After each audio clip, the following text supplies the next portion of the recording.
Ek wil net vir jou daai video vat. Ek weet nie of die lig goed genoeg gaan wees nie, want die sand is verskriklik helder hier. Son brand ons is hier omtrent so. Ek weet nie wat die plek se naam hier so op Botswana nie, maar ons het al oor 1500 kilos gery. Net om vir jou te wys, hier is my bakkie. My karavaan is gefit.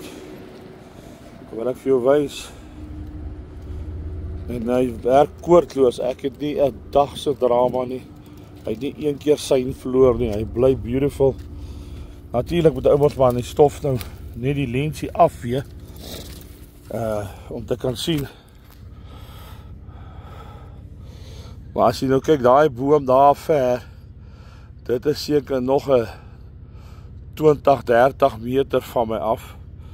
En dan wil ek jou nou wys hoe lyk dit op die skermpie binne in die bakkie. Dan sal jy nou kan sien hoe mooi hierdie kamera werk. Ek is verskriklik tevrede. En ek sê vir jou baie dankie vir 'n pypproduk wat jy vir ons gegee het. Dit maak dit soveel makliker en die moeite werd. Nou ek wil jou nou net wys. Kyk nou hoe helder is dit. En daai is seker nog tussen 30 en 50 meter verder. So vriend, baie dankie. Ek is baie happy. Ek gaan kyk of ek 'n beter een kan kry, maar hierdie sand is so wit. Dit brand die weet nie wat uit jou uit nie.